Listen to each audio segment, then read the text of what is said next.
vai gravar a sessão. Então, depois, se o pessoal quiser consultar e assistir a sessão, vai ficar Isso, gravada. Então, fica aí de lembrete. Mas, Weslão, tá com você. Obrigado e boa noite, isso pessoal. aí. Toca a ficha aí, Weslão. Beleza, e aí pessoal, boa noite. Bom, como a Beth já falou, eu vou.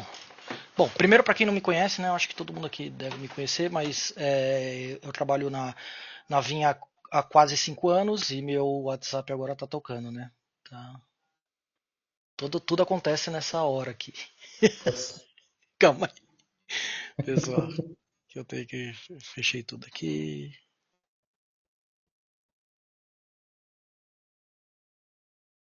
Beleza. Acho que agora tá tudo bem. Bom, então, pessoal, trabalho na Vinha há 5 anos, há quase 5 anos, né? Vai completar 5 anos agora em janeiro. Comecei como suporte Pro, Vim Backup Replication especificamente, né? E fiquei 2 anos como suporte Pro, Vim Backup Replication, e hoje em dia eu estou mais focado nas ferramentas de Public Cloud, né? Vim Backup for AWS, Azure e GCP, e VDC também. For Azure. Então, mas como eu trabalhei bastante tempo com o VBR, eu tenho uma experiência assim dos casos mais comuns que aparecem para gente.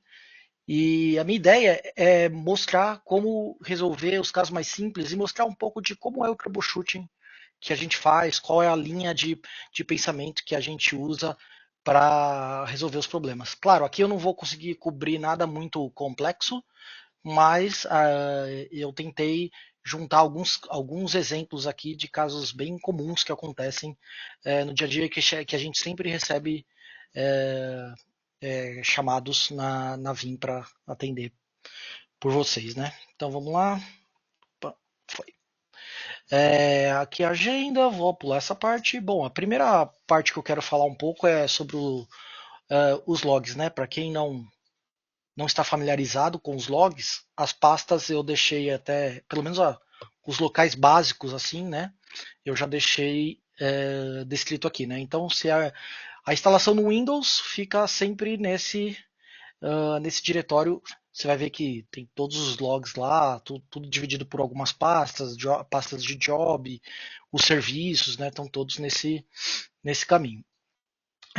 Para Linux, que no caso eu estou falando aqui de proxy, de repositório, o padrão é esse, que é o barra var barra log, e também tem no temp, tem as duas pastas Vim Backup, onde você vai encontrar também os logs para as instalações dos componentes do Linux. Outros logs que eu sempre gosto de comentar que são importantes é quando você está fazendo uma instalação ou upgrade e dá alguma coisa errada, esse é o caminho, né? Que é diferente da pasta padrão Vim Backup, vai ficar no Vim Setup. E também tudo que você clica, que você faz, não que clica, mas o que gera na console, né? Se gerar algum erro, explodir algum erro, alguma coisa assim, você também vai ter esse log nesse caminho aqui, que aí é no profile do usuário que está logado no Windows, né? Que está com a console aberta. É possível alterar esses locais, né? Padrão dos logs, tem até um KB que explica como fazer a alteração via chave de registro. E eu sempre comento que se por acaso você mudou os caminhos e você precisar abrir um chamado com a gente, né, um caso, avisa pra gente que você mudou os caminhos, que isso ajuda a gente no diagnóstico, né, rápido, assim, porque quando você muda a forma que os logs são estruturados pra gente dentro do arquivo zip vai mudar um pouco, então isso é interessante. E claro, em ambientes com múltiplos servidores, que é o comum, você vai ter um repositório em uma outra máquina, vai ter mais de um proxy, vários proxies, gateway e outras coisas. Os logs, vocês vão ver que eles são todos separados por componente, né? Então, o do VBR vai estar nesse caminho. Claro, todos os outros que são Windows também vão estar nesse caminho, mas vai ver, se você for ver um log de um repositório, ele tem menos coisa lá, né? Menos arquivos, porque ele só está com a função de repositório. Para proxy é a mesma coisa. Então isso é só para explicar, para dar uma ideia geral de como os logs são estruturados, né? Aqui também a gente tem o link do User Guide que também fala essas coisas que eu Basicamente as coisas que eu falei aqui, alguns caminhos diferentes e tal, mas o mais importante, os mais importantes são esses logs, né?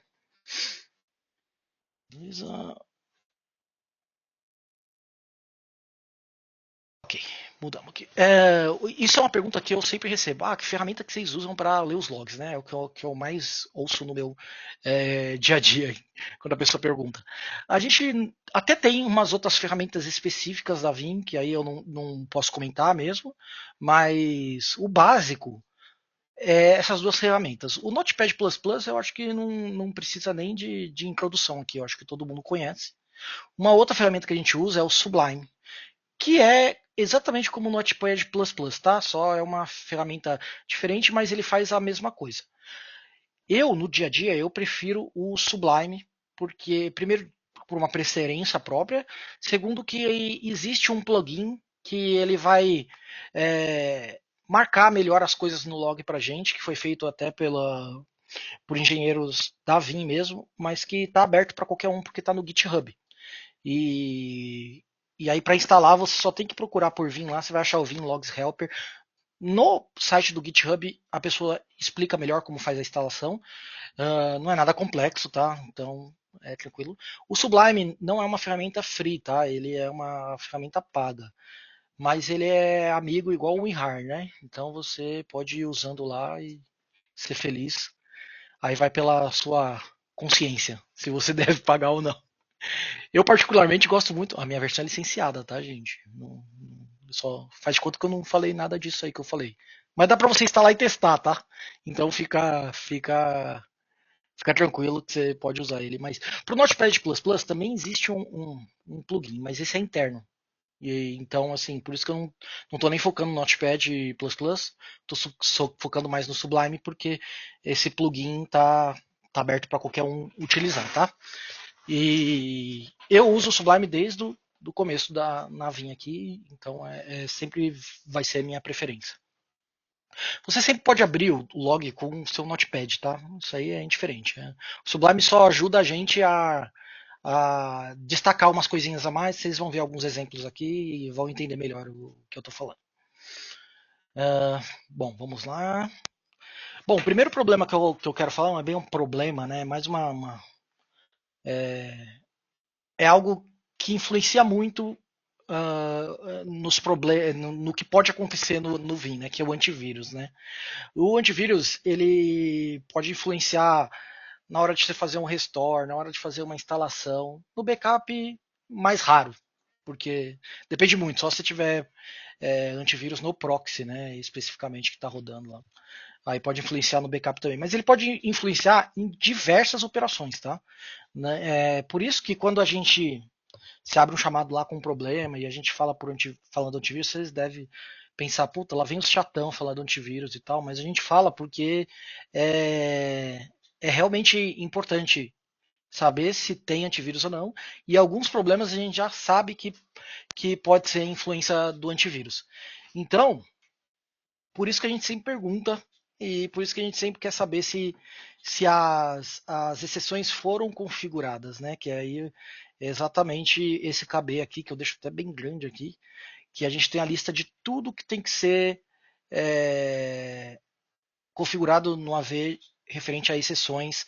E esse KB é bem completo, ele está sempre sendo atualizado, está separado por função, ou seja, é o proxy. O que eu tenho que configurar de exceção para o proxy? Para o repositório, para o VBR mesmo, onde está a instalação, a console, etc. E assim, tem bastante coisa e a gente sempre tenta reiterar que é muito importante ter isso feito. Pode ser que você não tenha tido problema, mas um dia o problema vai acontecer, entendeu? E depende muito do antivírus. A gente sabe que tem antivírus que vê comportamento, tem antivírus que vê só, né, está sendo lido, escrito e tal, e aí vai depender muito de como o antivírus está configurado, porque hoje tem muita gente usando o Silent One, o Falcon e tal, que aí se baseia mais no que está o que está sendo executado na hora ali, para saber se é malicioso ou não. Então, eu não canso de falar disso e eu não sei como reiterar mais ainda isso. O mais importante, a primeira coisa que você tem que ver, tá com um problema? A primeira coisa que você vê é isso, tá?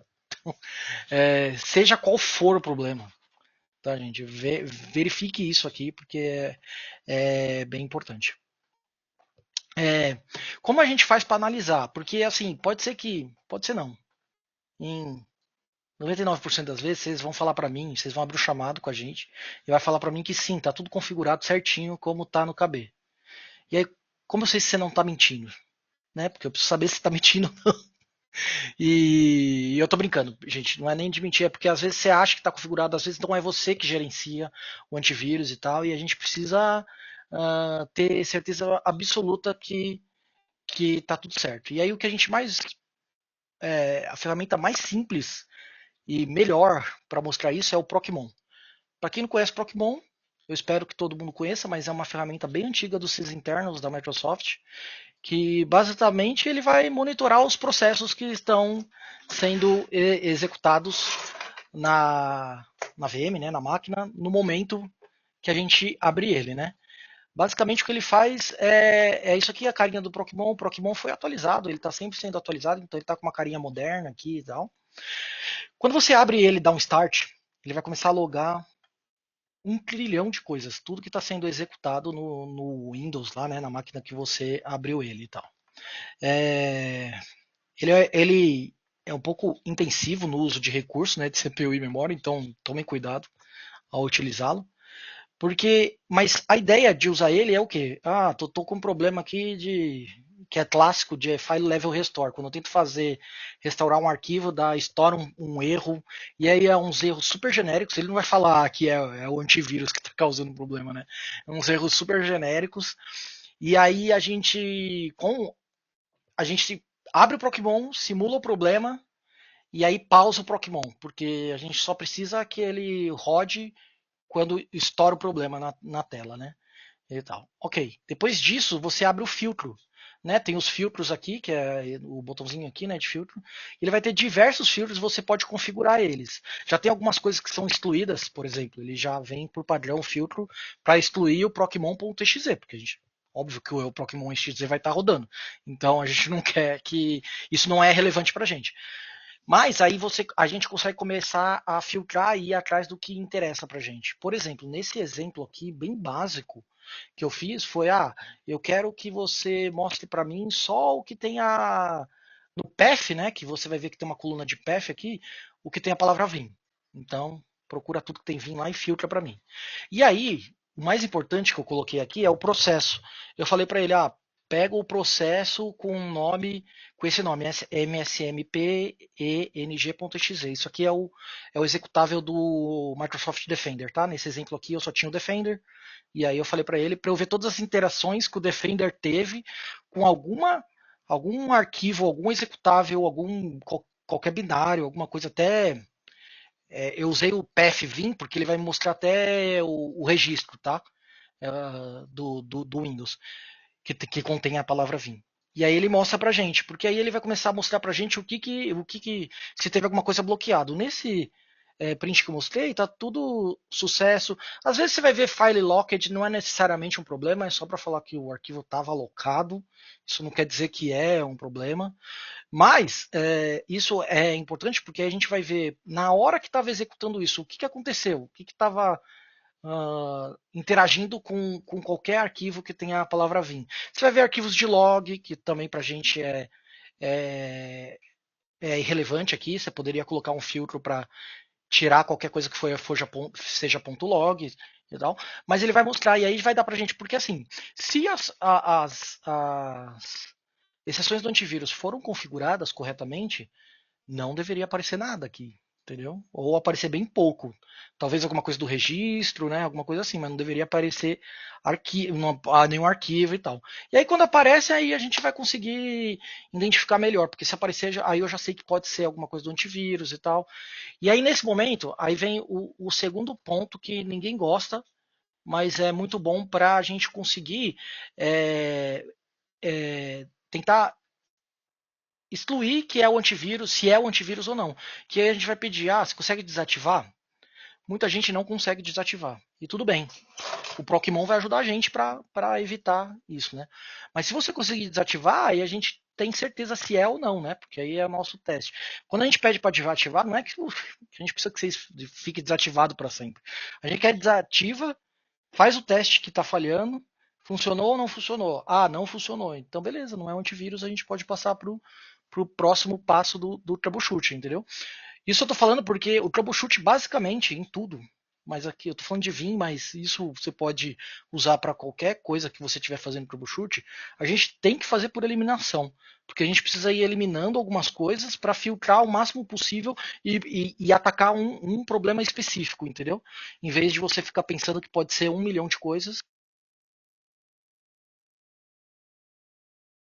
Acho que meu fone tinha desligado aqui.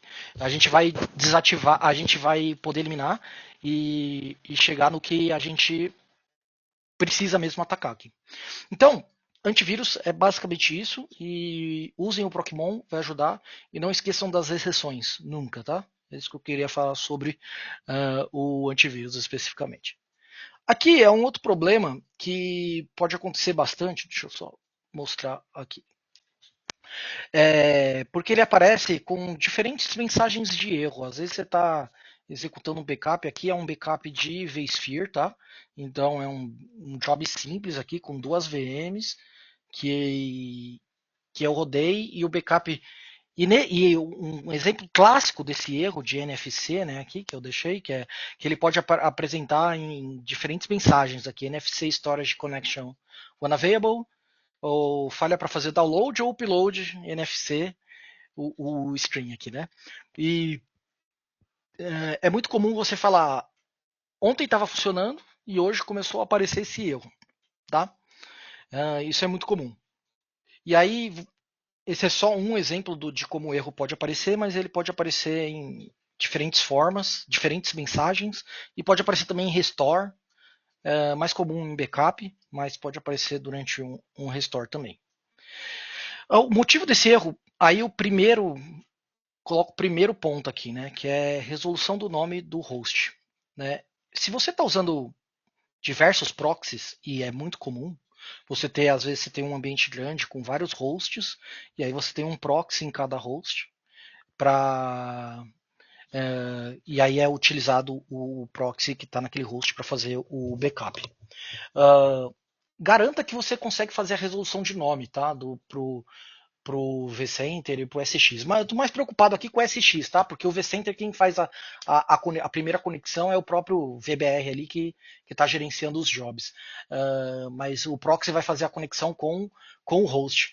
E aí garanta que o proxy consegue fazer a resolução de nome para o host. Então, porque se não conseguir, pode dar esse erro do NFC.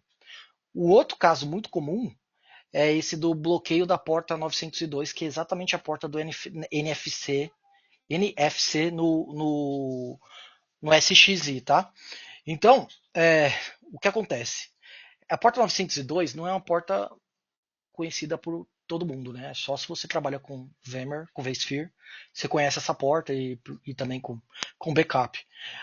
O que acontece? O cara de segurança lá viu que a porta 902 está aberta desse servidor aqui para o SX. E aí ele falou, não sei o que é, vou bloquear. Porque ele viu também a porta 443. Mas a porta 443 é HTTPS, show, não tem problema. Mas 902 o cara nem sabe o que é, ele vai lá e bloqueia a conexão, se tiver um firewall no meio, né, ou alguma outra coisa que faz a segmentação de rede aí, e aí o cara viu essa porta aberta, ele vai lá e bloqueia. E aí quando ele bloqueia, começa a dar esse erro bonito aqui, entendeu? Que é do NFC. E aí, se você vê esse erro e você precisar fazer um troubleshooting básico, você vai procurar lá no proxy, ou seja, quem fez a conexão, se você não está usando vários proxies, se você não está usando nem proxy, na verdade você está sempre usando proxy, mas se você não tem proxies, é uma infraestrutura de um único servidor, né? Então vai estar no próprio VBR lá, esse log aqui. Então o caminho vai ser aquele que eu falei. Você vai ver uma pasta lá com o nome do job, né? No meu caso era backup underline Linux.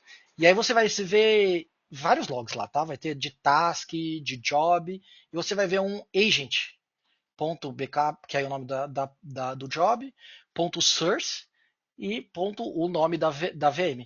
O source aqui, vamos de trás para frente, né? Nome da VM, né? Não precisa nem falar. O source aqui é que é na origem, né? Então é o log de quando a gente está lendo na origem lá no SX. O nome do job, esse agent aqui, gente, não confunda com Vim Agent for Linux, Vim Agent for Windows ou qualquer Vim Agent for alguma coisa que a Vim tem. Esse agent aqui é um executável que chama vinagent.exe, tá? Para ambiente Windows, para Linux é vinagent, que é o binário lá. Você vai ver ele em diversas aplicações da Vim e tal. Esse é o principal binário que faz a leitura do, dos dados lá na origem e manda para o destino. Ele é o data mover, tá? Basicamente é o Vim Data Mover para quem conhece por esse nome, mas para gente, internamente na Vim, a gente conhece como o Vim Agent, que é o executável que está lá fazendo todo esse processo de leitura e envio dos dados e salva no repositório e tal. Então, quando você vê agent nos logs, é referente a esse binário que é o Vim Agent. E aqui eu coloquei um pedacinho do log para mostrar. Assim, primeiro é assim que o Sublime mostra o log, tá, gente? Então, quando eu falo que ele pinta as coisas para mim, é essa parte verde, tá vendo?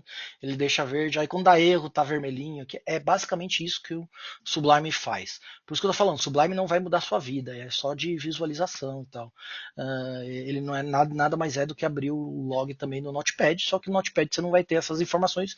Mas, se você souber o que você está procurando, no Notepad vai ser a mesma coisa, basicamente, tá? Então, vamos lá. Eu quero ir parte por parte aqui. A gente faz primeiro a conexão com o host, né? Então é o proxy fazendo a conexão com o meu host SX lá, tá? A gente fez a conexão SOAP aqui é só para fazer a conexão. Ou seja, eu consegui já resolver nome, tá? Porque já tem o nome aqui e eu estou fazendo a conexão. Então, tá fazendo a conexão no NFC, na porta 902, como eu disse. E eu tô tentando abrir a conexão, tá? Resolvendo o nome, resolvi o nome, peguei o IP aqui, e aí, beleza, agora eu vou fazer a conexão na porta 902 depois que eu resolvi o nome. Estou tentando fazer a conexão, esse é o IP do meu host aqui, né, do meu host SX e tal. Vou fazer a conexão, ó, já falou, não tá ouvindo, já deu um erro aqui de attempt. Isso aqui a gente tenta algumas vezes, tá? Aqui eu peguei só um pedaço, mas tem outras tentativas depois, porque às vezes pode ser só, né, alguma coisinha, uma intermitência na rede aqui. Ele falha a primeira, mas na segunda vai.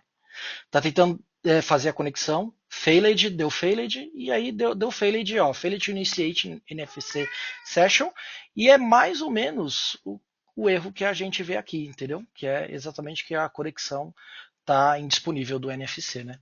Então é meio que as coisas são relacionadas. Então, é assim que a gente faz esse troubleshoot desse erro específico, e ele é muito normal, porque, como eu disse, às vezes as pessoas fazem, o pessoal de segurança bloqueia a porta. E outra coisa que eu disse é assim: vamos supor, você tem é, um, um vCenter lá e você tem diversos hosts, você tem 10 hosts. E aí, tudo segmentado lá, a pessoa foi lá e bloqueou uh, a porta 902 para 3 hosts. E os outros 7 dos 10 lá tá tudo funcionando. E aí você vai abrir o chamado e falar para mim, tá falhando só para 3 VM, entendeu? Que tá falhando para 3 VM que estão num host específico. Por isso que às vezes eu vou querer saber em que host que tá as VMs que estão falhando, elas estão no mesmo host e tal. Às vezes vai ter essas perguntas porque a gente vai tentar, como eu disse, a gente vai tentar filtrar a informação para ver exatamente onde a gente precisa atacar para saber se tem alguma coisa aí. Porque às vezes pode ser em hosts aleatórios, pode ser em um específico, e aí fica mais fácil da gente entender o que está acontecendo durante esse erro aqui. Outra coisa que é muito comum a gente vai fazer a pergunta, a conexão está funcionando, né? Você está bloqueado e tal, a gente vai pedir para você fazer o teste, ou às vezes a gente vai primeiro perguntar, e você vai falar que está tudo funcionando, porque muitas vezes lá do VBR a conexão está funcionando, mas não está funcionando do host, do proxy específico, entendeu?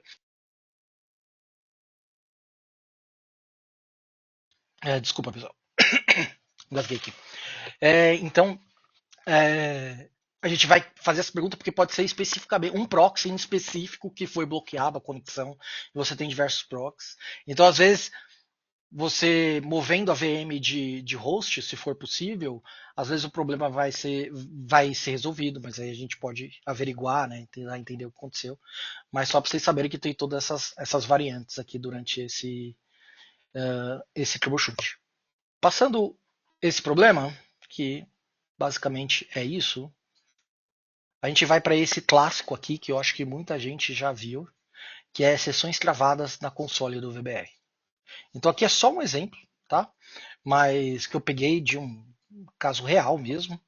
Só tem o nome aqui e o status, então não importa, mas tinha tudo isso de sessões cravadas no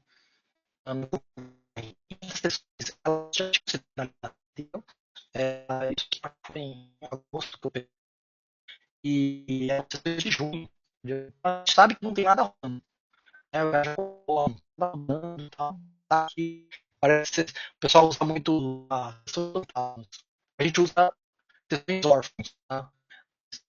Tudo a mesma coisa. Tá? Se alguma coisa que tá rodando, às vezes parece que eu vejo um de recorrente de gasto lá, que foi finalizado e estava rodando ainda.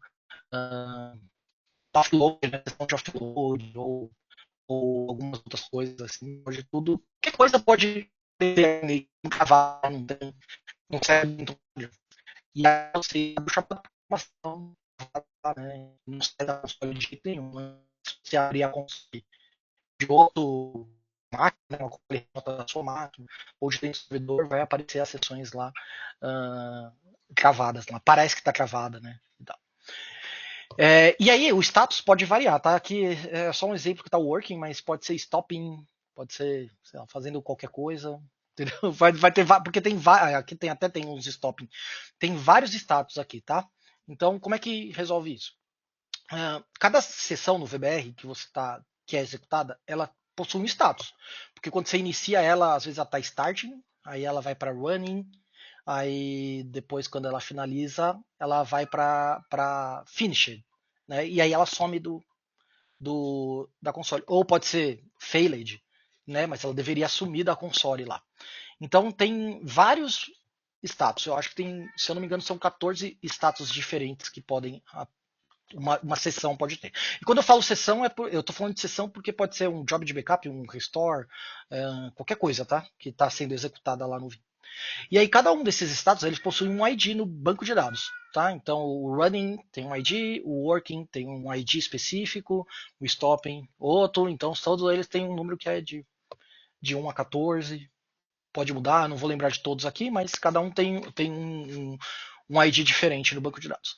Em alguns casos, a sessão finaliza, né, ou seja, ela deveria mudar o ID daquela sessão para -1, que o -1 é o que finalizou, né, e tal.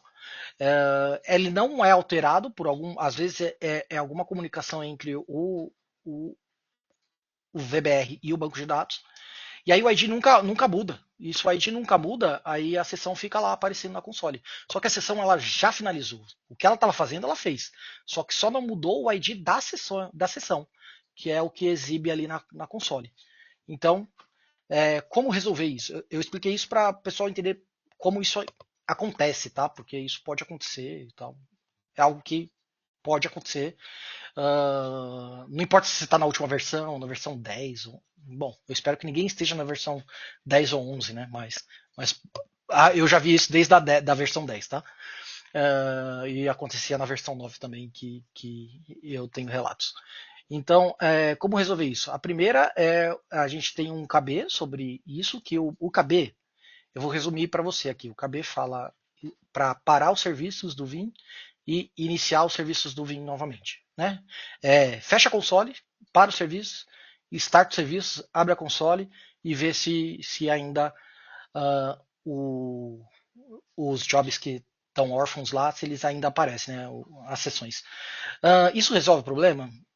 99% das vezes não, tá? Eu vou ser bem sincero aqui. Existem casos que resolve, mas depende muito, tá? Então, assim, provavelmente não vai resolver. E se você abrir um chamado, eu espero que você já tenha tentado fazer isso, porque foi um chute básico. né? Por isso que eu vou para o próximo passo, que é em vez de parar serviço, startar serviço, reinicia o Windows, entendeu? Se você puder, né, em algum momento, ou uma janela e tal, reinicia o VBR, né? Quando eu digo Windows, é o servidor do VBR, tá? Esquece proxy, esquece repositório, não tem nada a ver com isso. É o servidor onde está instalado o VBR, né? Onde foi feita a instalação. Reinicia ele e vê se as sessões são finalizadas. Esse sim, eu digo que em alguns casos resolve. Uns uns 10%, mais ou menos, uns 10 a 20%, tô chutando, tá, gente? Mas em alguns casos eu já vi resolver só reiniciando, tá? Não é tão raro assim, então, mas pode resolver. Beleza, eu reiniciei. Eu reiniciei e não resolveu. E agora? O que que eu faço, né? É, Primeiro, normalmente você abre o chamado já pra gente. E aí a gente vai falar pra vocês que, assim, eu acho que muita gente já viu isso, já deve ter sido atendido pela VIM, e a gente consegue matar essas sessões via banco de dados. Eu não vou explicar aqui como é que faz isso, porque não é meu intuito e também pode ser perigoso se você não souber o que você está fazendo, né? Então, não, eu não vou compartilhar a query que a gente executa lá no banco para matar as sessões. Mas existe uma forma mais elegante de remover isso sem precisar do banco de dados. Por que elegante? Porque você precisa. Eu vou ter que saber o que. É PostgreSQL que você está rodando, é o SQL Server e tal. Aí para o SQL Server a query é de um jeito, para o PostgreSQL é outro. E aí a gente vai ter que conectar no banco de dados. Quando o banco de dados é local, é muito fácil, entendeu? Porque está no mesmo servidor do VBR. Mas aí o banco de dados não é externo e quem gerencia é a equipe de banco de dados, você não tem nem acesso. Ou seja, para evitar toda essa burocracia que pode ter e tal, existe uma query via PowerShell que a gente consegue matar. E essa aqui eu falo para vocês, em 99% dos casos ela resolve, tá? Pode existir casos que ela não resolva e aí a gente sim vai precisar remover via banco de dados, mas posso te falar que eu venho usando essa query aí, sei lá, nos últimos 1 ano e meio e ela vem resolvendo todos esses casos, tá? Então, eu vou explicar basicamente o que ela faz aqui. E se você for executar ela, execute uma linha por vez, tá? Porque aí fica mais fácil de você, se der algum problema na query, nos comandos, você vai saber exatamente onde deu problema. Posso salvar em .ps1 e rodar script? Pode, entendeu? Não vai fazer diferença nenhuma. Mas é que fica mais fácil. Por quê? Às vezes, os nomes dos jobs, às vezes não é uma seção que está cravada na console. São várias. E cada uma delas com um nome diferente, entendeu? Que é o caso aqui. Entendeu? Aqui são nomes diferentes, entendeu? Então você teria que executar diversas vezes. Então é mais fácil você ver exatamente o que você quer executar, quer cancelar, e aí você vai executando uma por vez. Então basicamente é assim, a gente primeiro vai colocar numa variável o comando get vbr job -name e o job do name que você quer cancelar. Né? Isso aqui você abre o PowerShell dentro do VBR mesmo, tá? Abra dentro do VBR, tá? Porque você pode fazer a conexão externa e tal, mas não complique a sua vida, entendeu? Abra dentro do servidor do VBR. Para que complicar o que já está com problema, né? Então abre o PowerShell dentro do VBR e executa dessa forma aqui. Primeiro a gente vai colocar esse comando para variável. Você pode rodar e aqui eu até dou o exemplo, né? Eu coloquei na variável e já rodei a variável só para ver o que ela vai retornar. E aí ela retornou um job e que está em estado de working, o status, né? Tá working e beleza, aqui tem last result description, não importa pra gente. Aí a gente vai criar uma outra variável que vai pegar a última sessão. A última sessão e tal. É, é, é meio que a mesma coisa, mas a gente está pegando a sessão agora, tá? Que está sendo executada. Ela está em status working, porque é o que está mesmo, e ele mostra pra gente a hora que iniciou e a hora que terminou. Você vai ver que vai estar com essa 1 de janeiro de 1900 à meia-noite, que é porque ela não terminou ainda, né? Ela está sendo executada. Tá. Aí a gente vai pegar da sessão, a gente vai selecionar. Uh, foi isso mesmo, né? Beleza. Esse aqui eu já pulei porque esse aqui nem precisa, dependendo se você Se você quiser ver, ele vai mostrar o ID, nome, a criação e o end time, mas você não precisa necessariamente rodar isso aqui. A gente vai pro. A gente vai falar que a gente vai pegar essa sessão que está rodando e a gente vai completar ela como falha. Então a gente vai dar um complete failure, que é uma função dentro uh, dos comandos aqui, né, que a gente está executando.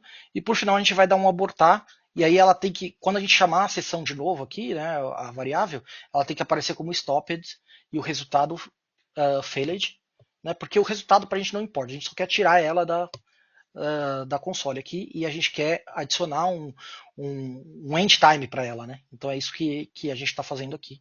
E aí quando ela está no status de stopped, você voltar para a console, ela já sumiu. Você pode dar um F5 lá naquela parte dos running, ou só fechar e abrir, ela tem que sumir.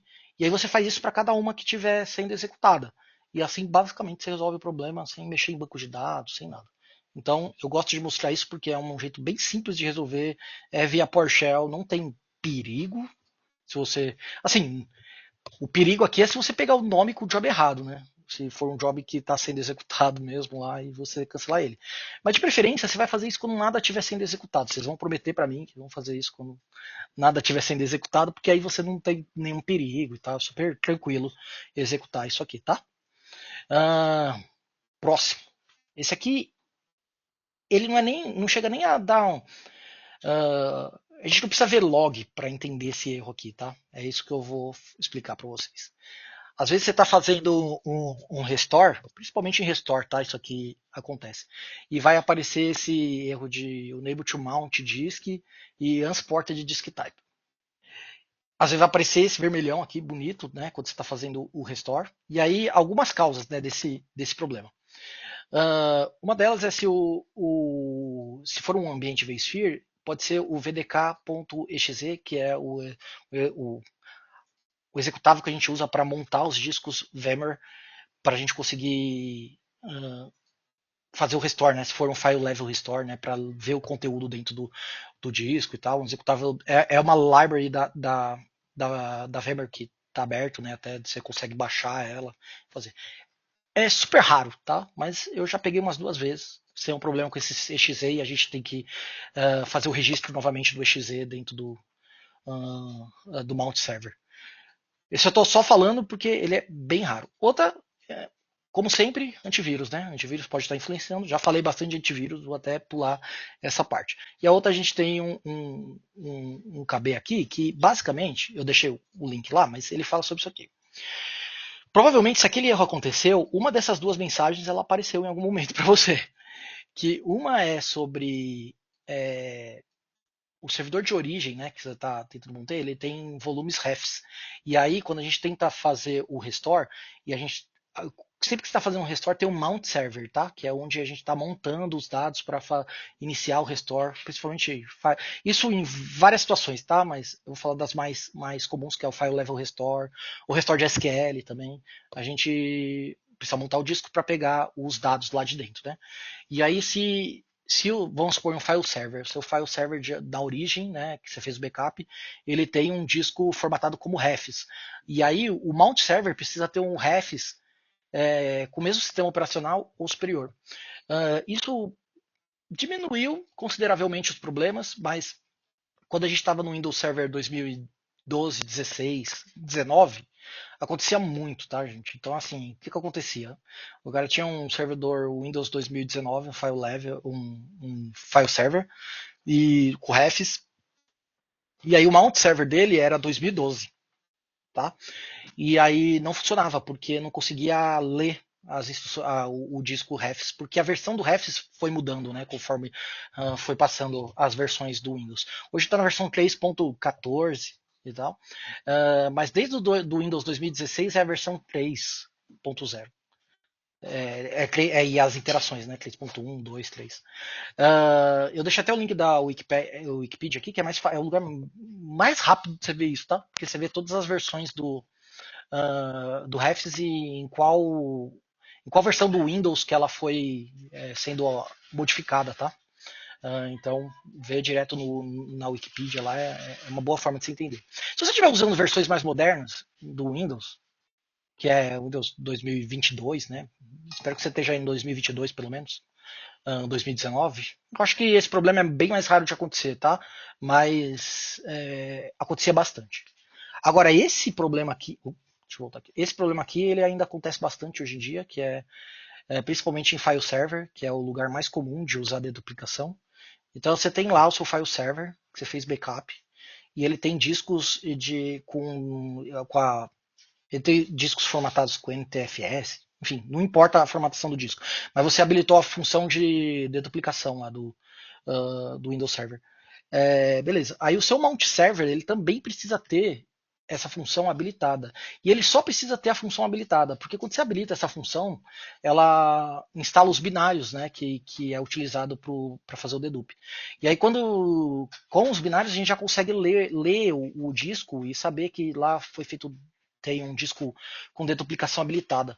É a única forma da gente conseguir ler o que está lá dentro. Então ele vai falar isso aqui, vai aparecer um warning aqui, e aí às vezes a pessoa não quer ler, ignora, dá ok, né? Porque é amarelinho, é bonitinho, não é vermelho, né? E aí, e aí explode o erro lá, tá? Quando você tentar restaurar o arquivo. E às vezes é só isso. É bem simples. Por isso que eu não coloquei nem um trecho do log aqui, porque isso as mensagens estão bem definidas, assim, elas aparecem para vocês na console. É só prestar atenção, tentar ler a mensagem e ver o que ela quer dizer, e aí você fazer o que está falando. Porque depois desse erro, o erro que acontece é esse, que não consegue montar o disco, ou às vezes ele consegue montar o disco. Aí quando você tenta restaurar um arquivo específico, aí ele fala que não conseguiu, que não consegue ler o arquivo, que aí parece que está corrompido, e aí você vai achar que seu backup está corrompido, e um monte de coisa, e na verdade é uma coisa muito mais simples, tá? E por último, porque eu acho que eu já estou me alongando bastante aqui, eu sempre deixo esse por último aqui, que é um erro específico do Hyper-V. Né, para os amantes do Hyper-V aí, ó, trouxe esse especialmente para vocês. O que acontece? Quando você está fazendo backup do seu Hyper-V lá, está funcionando, fazendo backup das suas VMs sem problema e tal. De repente aparece um warning. Começa a aparecer um warning aqui com essa mensagem aqui de failed to convert the checkpoint to reference point. E aí você vai falar, pô, não sei nem o que é isso, mas o warning, né? Aí você roda de novo e os backups funcionam, o restore point está lá. Aí você fala, pô, vida que segue, né? O warning é isso aí, vida que segue. Entendeu? Aqui eu só trato erro, entendeu? Só trato coisa vermelha. Entendeu? Se o warning, vida que segue. E às vezes, você precisa prestar atenção no warning, entendeu? Porque pode ser perigoso. Primeiro, isso aqui pode acontecer em versões diferentes do Hyper-V. Né? Eu já vi. Pode falar a versão que você quiser: 2012, 2016, 2022, sei lá, todos. Eu acho que só não vi no 2025 porque eu não mexi no Hyper-V 2025, espero não mexer. Né? E tal. Mas ele acontece em diversas versões aqui. E o que isso significa, afinal? Né? Se você for ver lá, se você pega a VM que está dando problema, né? Eu não acho que nem coloquei o nome da VM para não ter nada aqui de informação. Mas você pega a VM que deu o problema de warning, aí você vai lá no Hyper-V, no Hyper-V Manager mesmo, né? E tal. Aí você vai ver, você vai falar, ué, tem um recovery checkpoint aqui, né? E você vai falar, pô, vou remover, né? O backup já terminou, o backup não está rodando. E ficou um recovery checkpoint lá. Checkpoint, para quem não conhece, do Hyper-V é a mesma coisa que o snapshot no vSphere, tá? Então você vai falar, vou deletar. Aí você clica com o botão direito lá e fala, cadê o delete? Não tem delete, entendeu? É como se estivesse preso o checkpoint lá, né? E aí você vai falar, primeiro você vai falar, a culpa é da Vim, entendeu? Porque o nome é Vim Recover Checkpoint, meu amigo, suporte da Vim na hora, né? E tal. E tudo bem, tem um nome Vim aqui. Mas o que acontece? Se a gente pega os logs, e aí eu teria que ficar uma hora só explicando os logs do Hyper-V aqui, do Vim, quando faz backup do Hyper-V, e esse não vai ser nosso intuito aqui, você vê que a gente mandou o comando pro Hyper-V remover o checkpoint quando o backup finalizou. O que o Hyper-V fez com esse comando? Não vou falar o que ele fez, mas ele não funcionou. Tá? Esse é o ponto aqui. E aí, como não deletou, o checkpoint fica lá. E aí, quando a gente volta aqui, o backup funciona, porque a gente terminou o backup e tal, entendeu? O restore point foi criado, por isso que é um warning. E a gente só fala que, ó, a gente não conseguiu converter o checkpoint aqui to reference point, que basicamente diz, a gente não conseguiu deletar o checkpoint que estava lá, então, ó, um warning para você ver lá. E aí, vida que segue, entendeu? Você vai continuar fazendo backup. Sabe quando é que você vai abrir o chamado? Quando de repente falhar, entendeu? E sabe quando é que falha? Quando ele chega no limite de checkpoints, que se eu não me engano é 64, tá? E aí você vai chegar aqui, vai ter uma árvore bonita aqui, ó, com uma sequência de checkpoint assim, da altura do monitor aqui, entendeu? Não vai dar nem para contar de tanto checkpoint que vai ter lá com IDs e tal. E, novamente, o que você vai fazer? Ah, vou deletar. Consigo deletar? Não consigo. E agora, o que eu faço? Aí você abre o chamado e aí a gente fala para vocês que tem uma forma muito simples de resolver isso. Que simplesmente é você abrir um PowerShell dentro do host do Hyper-V. Não precisa necessariamente ser no host, né? Mas aí a gente pede, é mais fácil você rodar lá, porque tem o comando computer name aqui que você pode colocar o host do Hyper-V que tá a VM, né? Que tá com um problema aqui. E você vai colocar o nome da VM e vai rodar esse comando remove. Voltei, meu fone tá com problema. Então você vai dar o comando para dar o remove VM e snapshot aqui. Quando a gente fazer isso, a gente vai começar a fazer a remoção, né? Vai fazer o merge dos checkpoints e tal. E vai remover tudo e no final vai ficar bonitinho lá com um só. Qual que é o problema disso? Se for uma VM que não tem muita alteração, isso talvez demore, depende de quantos checkpoints tiver, isso pode demorar alguns minutos e tal. E se for uma VM de banco de dados que está lá fritando o disco, lá fazendo alteração sem parar lá e você rodar isso? Primeiro que vai dar um impacto na VM, com certeza, né? Vai dar um impacto na VM. Então, parcimônia na hora de rodar isso. Tem que pensar certinho, entendeu? Então, assim, se é uma máquina, se é uma VM database, você deveria rodar isso no momento que não está tendo tanta leitura estrita, né? Numa janela e tal.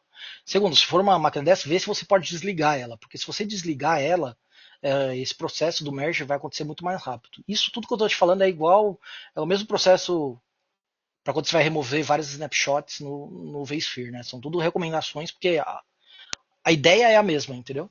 Então você rola o comando e remove.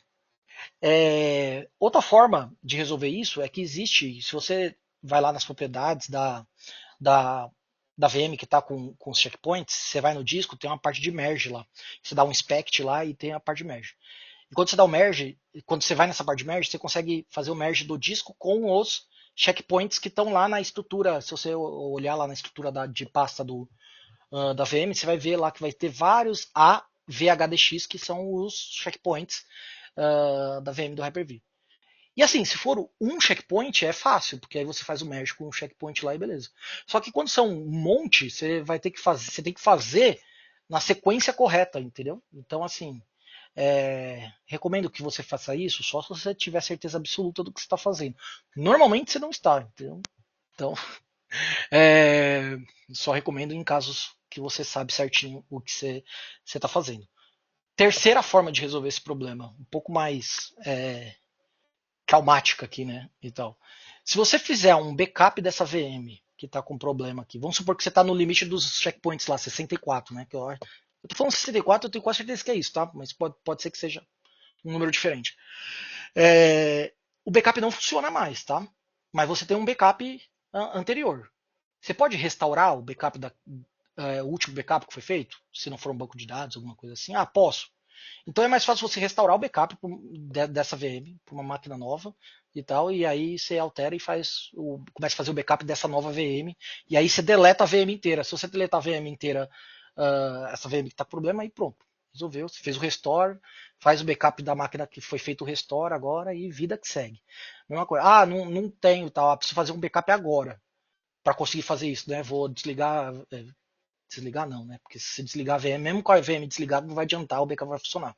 O que a gente recomenda, às vezes, é usar o vim-agent for Windows ou for Linux, depende da VM aqui, e fazer um backup de agente, e aí fazer um restore do backup para dentro do Hyper-V e restaura. Também é uma opção, é um pouco mais drástica, mais demorada, sim, mas são situações que a gente já enfrentou, que teve que resolver isso. O melhor é o PowerShell aqui, e esse PowerShell é do próprio Hyper-V, ele resolve no 99% dos casos isso aqui resolve e tal, só tem a questão de quanto tempo vai demorar para fazer o merge, dependendo de quantos checkpoints você tiver, do tamanho da VM, dos discos da VM, etc. Bom, esse era o último exemplo que eu queria dar. né, por último aqui só para falar para o pessoal da nossa comunidade, né? Para quem já acessa, tem o community, né? Que é a comunidade oficial da Vim. Tem os programas lá do Vanguard, o Legends e o MVP. O MVP especificamente é para funcionários da Vim, que é o que eu me enquadro, né?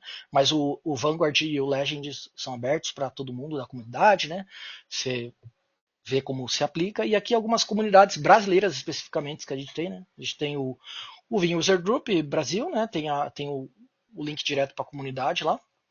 A gente tem o nosso grupo no Telegram que já é bem antigo. Eu quantos anos tem esse grupo já, o Joaquim? O Joaquim tá aqui ainda? Então, o Joaquim teve que dar uma saída. Mas esse grupo aqui, eu acho que ele desde 2017, mais ou menos. Então, há bastante tempo aqui, tem bastante gente. Sempre que tem problema, o pessoal posta lá, a gente conversa, né? Bastante, a gente brinca bastante lá, faz muita piada. Então, fiquem à vontade para entrar lá, a gente aprova aí. E é uma forma boa, a gente usa o Telegram porque dá para ter bastante gente de uma vez, por isso que a gente não usa tanto o WhatsApp. Apesar de existir do WhatsApp, a gente praticamente não usa. Porque tem 1.700 pessoas no grupo do Telegram, né? Então dá pra gente fazer uma conversa legal lá. E aqui alguns blogs, tem o meu blog, o blog do Ricardo Conzati, que é funcionário da Vim também, o do Joaquim, do Matheus, do Jean, não sei se tá por aí o Jean, mas o Matheus também. O da Beth, né, Beth? Tem esse Medium aqui, eu deixei o Medium, não Uhum, sei se você tá usando, mas eu acho que era o uhum, último que sim, você tá utilizando. sim. Uhum. Então, pessoal, basicamente é isso. Não sei se temos perguntas, se não temos. Eu falei bastante, estou cansado. No chat não tem pergunta, mas se alguém tiver alguma dúvida, quiser fazer algum comentário, Fica à vontade à para vontade, pergunta, mas aí, também, aproveitem aí o como eu Wesley, disse, mas como eu disse, é só entrar no Telegram, eu tô sempre lendo lá, às vezes estou ocupado, obviamente não respondo na hora, mas manda a pergunta lá, às vezes eu vejo, se for algo simples, às vezes eu falo, ó, isso aí é melhor saber chamado, porque vai precisar de um troubleshooting maior, né?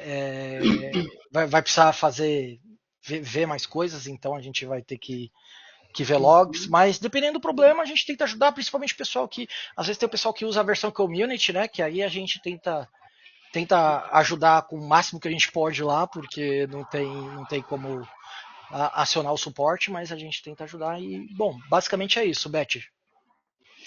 é isso aí. Eu acho que obrigada aí pelo conteúdo. Acredito que o pessoal teve um bom proveito aí, né, de tudo. Já tem aí já um caminho aí para minimizar o impacto dos problemas, né? E quando tiver que abrir um chamado, já consegue aí já adiantar muita coisa, né, de informação para facilitar o diagnóstico, né? Porque a nossa ideia aqui não é evitar que vocês abram o chamado. Abram, porque Aham. eu preciso do meu emprego, entendeu? Então continuem abrindo. Mas é dar uma ideia melhor de como é feito o É, troubleshooting, como você tem que encarar esses problemas sim. específicos e mais ou menos como a ideia de um troubleshooting. Às vezes existem uns casos que são mais complexos, né? Evidentemente, que o cliente não consegue tomar nenhum tipo de atitude, já tem que abrir um chamado de vez, né? Mas É, às vezes é possível fazer algum troubleshoot, né? Mais específico, principalmente baseado nisso aí tudo que você mostrou, que pode ajudar aí a agilizar a resolução do problema, né? Eu acho que isso é muito exatamente. válido, né? Exato. O Pulha colocou aí o blog dele, é mais um também para faz parte aí da liderança Do Vim User dos Group, né? usuários do É, Brasil, né? E se ninguém tem alguma dúvida, eu quero agradecer aí quem ficou com a gente aí até agora, né? Agradecer ao Wesley mais uma vez também.